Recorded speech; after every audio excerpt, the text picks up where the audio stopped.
Grandes protagonistas de la humanidad. Winston Churchill.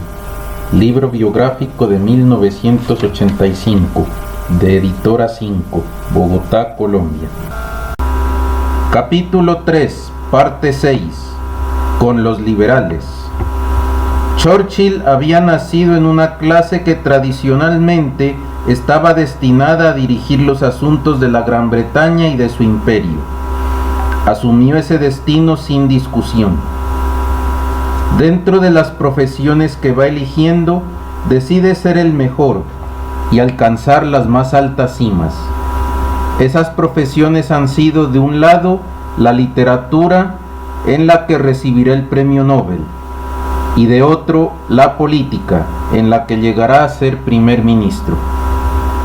El camino para alcanzar esos objetivos pasaba entonces por el Partido Liberal, y además él compartía muchas de sus ideas. Mirado desde esta perspectiva, el cruzar la calle aparece como un acto lógico, indispensable. Su decisión táctica nada tiene que ver con su devoción y entrega a la cosa pública.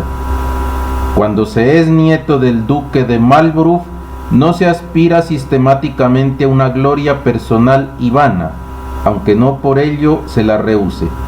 Se asume un destino nacional. Los liberales dispensaron a Winston Churchill una calurosa acogida.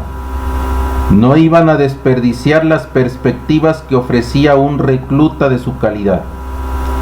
Por una parte, como era evidente que el gobierno, aún conservando una amplia mayoría en los comunes, estaba perdiendo la confianza del país, la convocatoria de elecciones generales no podía tardar mucho.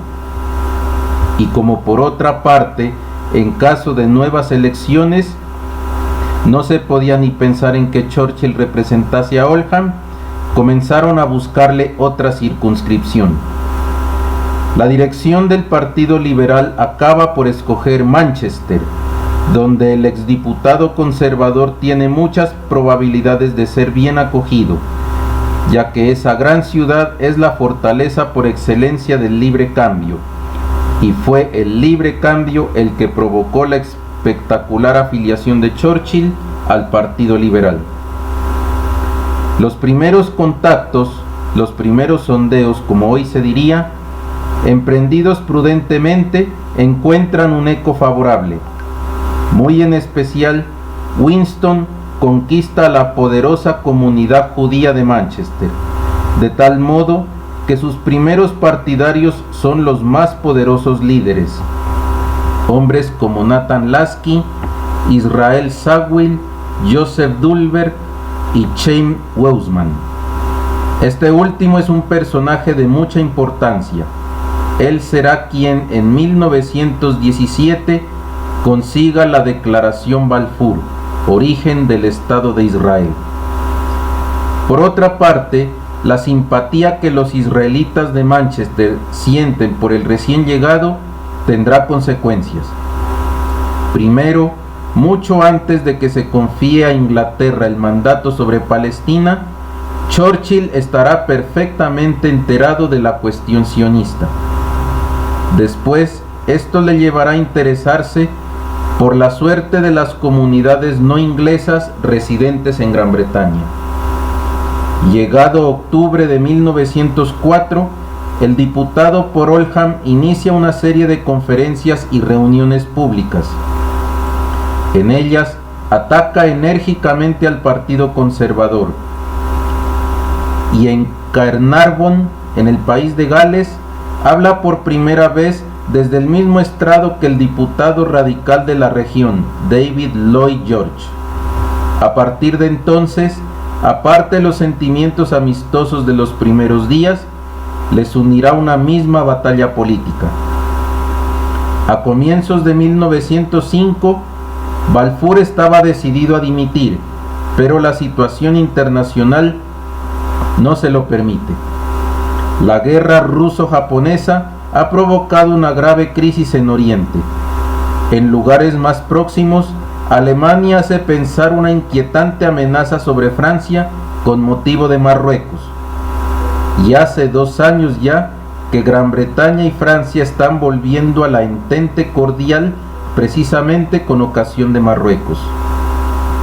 En febrero de 1902, cuando las relaciones entre los dos países todavía eran tensas con motivo de las cuestiones de Fachida, una ciudad del Sudán situada en el Nilo Blanco, que la expedición francesa del comandante Marchand tuvo que evacuar para dar paso a los ingleses el 11 de diciembre de 1898, Joseph Chamberlain había mantenido una conversación con el embajador de entonces, Paul Cambon. El británico mencionó Marruecos y aquella misma tarde contaba a su hijo Austin. Sus ojos se han puesto brillantes. Yo no imaginaba que los franceses concedieran tanta importancia a este asunto. Quizá podamos liquidar la hipoteca egipcia a cambio de Marruecos. En efecto, esa fue la base de la nueva entente cordial. Egipto para los ingleses y Marruecos para los franceses, que de este modo completaban su imperio mogrebí. La extraordinaria habilidad de Eduardo VII haciendo cambiar de opinión a los franceses cuando su visita oficial a París en 1903 y la entusiasta acogida hecha por los ingleses al presidente Louvet hicieron lo que faltaba. Por último, a finales de 1905, Balfour se decidió a dejar su puesto. En el plano táctico había dos posibilidades. Una consistía en procurar la disolución de la Cámara y apelar a nuevas elecciones, pero todo se sumaba para prever un ascenso masivo de los liberales, lo que significaba facilitar el triunfo a sus adversarios. La otra posibilidad se reducía simplemente a presentar la dimisión al rey, que entonces se vería obligado a llamar al jefe del Partido Liberal. Esta solución ofrecía ventajas mucho mayores, porque con ella los liberales seguirían siendo minoritarios en los bancos de la Cámara de los Comunes. Campbell Bannerman tropezaría con grandes dificultades para formar gobierno, y este nacería ya debilitado. En consecuencia, Balfour optó por la simple dimisión. El líder liberal comenzó las gestiones para constituir su equipo, reclutándolo entre las personalidades más destacadas del partido y de la hora. Desde el primer momento pensó en el recién llegado a su campo y propuso a Winston Churchill el cargo de subsecretario de Estado en el Ministerio de Hacienda.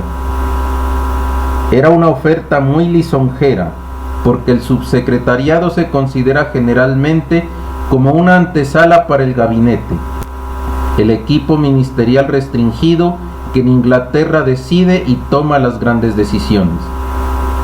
Otro que no fuera Winston se habría apresurado a aceptar, pero ya sabemos que el futuro hombre de Estado era muy ambicioso.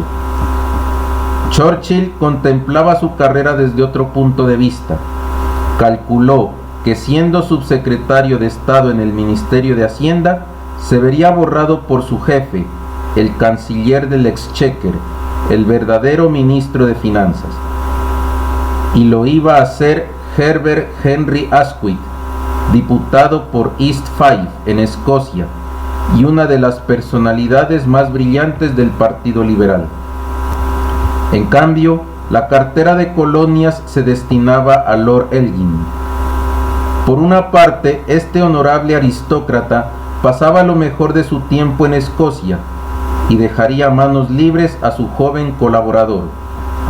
Por otra parte, como Elgin tenía escaño en la Cámara de los Pares, correspondería a Winston Churchill la misión de representar al ministerio en los debates parlamentarios de los comunes, y eso le permitiría proseguir su carrera política como mejor le interesara.